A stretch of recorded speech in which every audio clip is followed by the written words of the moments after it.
Good morning students. आज हम अपना +1 का एक नया चैप्टर स्टार्ट करना जा रहे हैं और वो चैप्टर है अपना फर्स्ट चैप्टर, जिसका नाम है हमारे पास भाई सेट्स।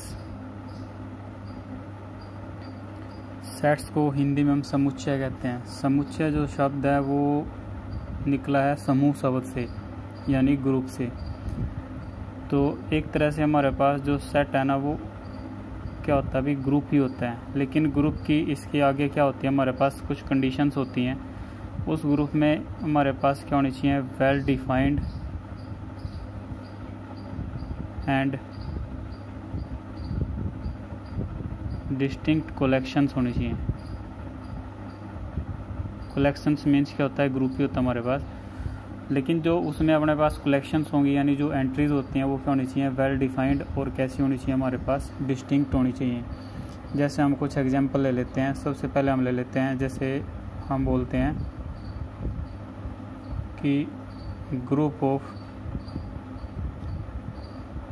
7th क्लास बुक, ये एग्जांपल फर्स्ट ले लिया। दूसरा हम ले लेते हैं अभी group of all books in library. फिर हम ले लेते हैं भाई famous poet of the world, या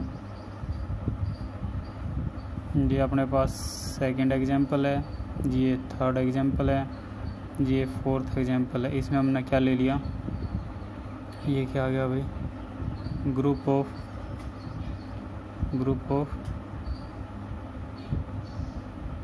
12 कलर्स। फिर हम ले लेते हैं भाई ग्रुप ऑफ 11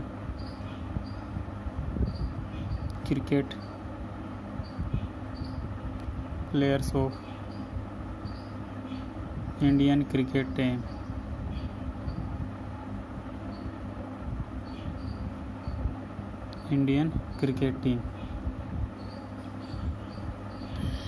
लेते हैं भाई best players of cricket in the world.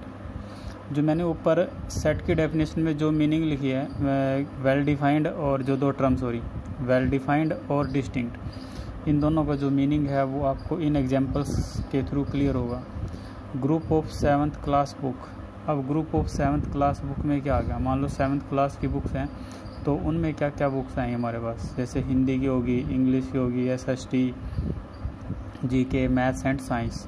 तो आपको पता है ना कि भी इसमें कितनी बुक्स आ गई, मान लो हमारे पास 7 बुक्स आ गई, और 7 के 7 बुक्स का आपका उसके जो सब्जेक्ट्स हैं उनका पता है कि भी कोई हिंदी की है, कोई इंग्लिश की है, कोई SS की है, कोई मैथ्स की है, कोई साइंस की, कोई GK की है। तो इसमें जो अपने पास बुक्स थी इन सभी बुक्स के बारे में आपको क्या है भाई, जानकारी है। यानी पहली बात तो सारी की सारी बुक्स क्या होगी, डिस्टिंक्ट होगी, अलग अलग सब्जेक्ट की होगी। दूसरी बात क्या होगी, वो वेल डिफाइंड। वेल डिफाइंड का मतलब क्या होगा, उसके बारे में आपको अच्छी प्रकार से नॉलेज है कि भी एक बुक इंग्लिश की है, एक साइंस की भी है, मैथ्स की भी है, साइंस की भी है और GK की भी है। तो इसको हम क्या बोलते हैं, वेल डिफाइंड बोलते हैं। जिस चीज़ के बारे में आपको क्लियर हो, पता हो कि भी हाँ ये क्या है, तो वो क्या होगी, वेल डिफाइंड। और डिस्टिंक्ट का मतलब होता है डिफरेंट, यानी कि अलग अलग। तो इसीलिए ये क्या होगा, हमारे पास एक well defined collection of distinct objects, तो इसको हम क्या बोलेंगे, एक सेट बोलेंगे। अब आ जाता है सेकंड ग्रुप। सेकंड में आता है group of all books in library.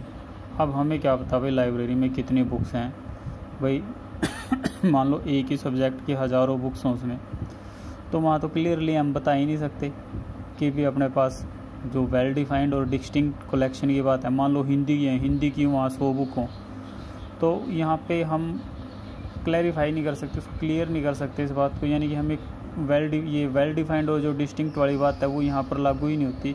तो इसलिए हमारे पास ये सेट नहीं होगा। ग्रुप है लेकिन सेट नहीं है, ये ग्रुप है लेकिन सेट नहीं है। अब इसके बाद आता है हमारे पास भाई famous poet of the world.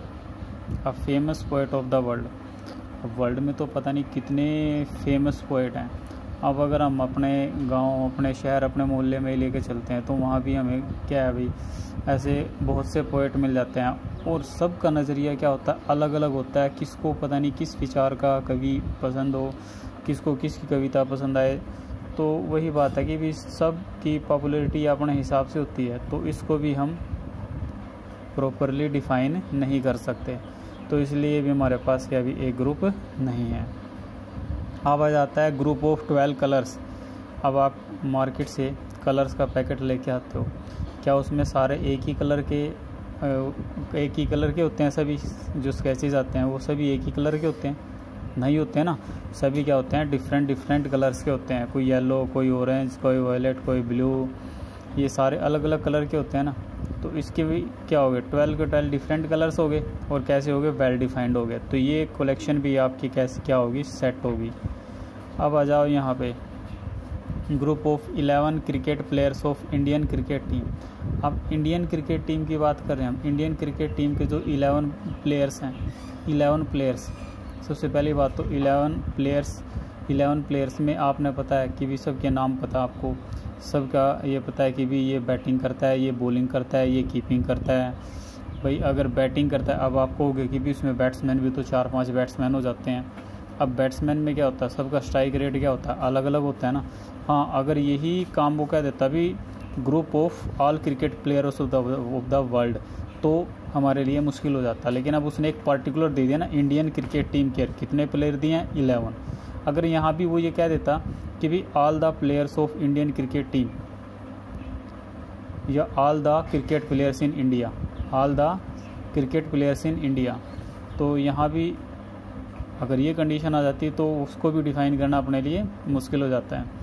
तो लेकिन यहाँ पे क्या गया, only 11 cricket players of Indian cricket team. सबसे मेन बात कहते हैं इंडियन क्रिकेट टीम, जो प्रेजेंट की इंडियन क्रिकेट टीम है, हमें पता है भी उसमें कितने प्लेयर हैं अपने, और कौन बैट्समैन है, कौन कीपर है, किसकी बॉलिंग कैसी है, किसका जो अपने पास बैट्समैन का स्ट्राइक रेट किसका कितना है, तो सबको हम वेल डिफाइंड कर सकते हैं। और दूसरी बात क्या है, कैसी कलेक्शन होगी, डिस्टिंक्ट, डिफरेंट हो गए सारे के सारे।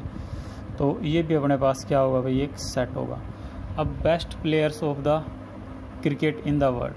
अब best players of the cricket in the world, अब बेस्ट पूरे वर्ल्ड की बात हम करते हैं तो पूरे वर्ल्ड में तो पता नहीं कितने बेस्ट क्रिकेट प्लेयर होंगे हमारे पास, तो उस चीज़ को हम वेल डिफाइन ही नहीं कर सकते। तो इसलिए भी हमारे पास क्या भी एक सेट नहीं होगा, ये भी हमारे पास एक सेट नहीं होगा। तो अब आगे चलते हैं हम। यहाँ से क्लियर है कि भी जो सेट है हमारे पास, सेट की जो डेफिनेशन होगी हमारे पास क्या होगी, a well defined and distinct collection of objects कह लो, एलिमेंट्स कह लो, ऑब्जेक्ट्स और elements is called a set. तो हम उसको क्या बोलेंगे भाई, सेट बोलेंगे। जैसे अपने पास आ जाता है सेट की जो रिप्रेजेंटेशन है वो ऑलवेज कैपिटल लेटर्स के द्वारा होगी, और ये सेट की रिप्रेजेंटेशन होती है हमारे पास। जैसे हमने ले लिया इवन नंबर्स अप टू कहाँ तक हो गया हमारे पास, 20 तक। अब आपको देखो ये बताइए, ये 2 है, ये 4 है, ये 6 है, ये 8 है, ये 20 है। तो ये सारे के सारे क्या हो गए, वेल डिफाइंड हो गए और डिस्टिंक्ट हो गए। तो इसीलिए ये क्या होता है हमारे पास भाई, एक सेट होगा। ये क्या होगा हमारे पास, एक सेट होगा। हम और कोई एग्जांपल ले लेते हैं, मान लो हम एग्जांपल लेके चलते हैं 2 2 2 4 6 8। अब ये देखो, ये भी सेट हमारे पास 2 4 6 8 20 तक था, ये भी 2 2 2 4 6 8 20 है। ये भी इवन नंबर्स के सेट हो गए ना। लेकिन यहाँ पे एक चीज़ देखो, एक चीज़ अलग आती है कि जो 2 है वो कितने टाइम्स आता है, 3 टाइम्स आता है। क्योंकि अपनी डेफिनेशन में साफ साफ लिखा हुआ क्या, ऑल द एलिमेंट्स क्या होने चाहिए, डिस्टिंक्ट होने चाहिए। पर ये तीनों एलिमेंट्स कैसे हैं हमारे पास, सेम एलिमेंट है। तीनों एलिमेंट कैसे हैं, सेम। जबकि अपनी जो डेफिनेशन है वो डेफिनेशन क्या कहते हैं कि भी सारे एलिमेंट कैसे होने चाहिए, डिस्टिंक्ट होने चाहिए और वेल डिफाइंड। वेल डिफाइंड तो हो गए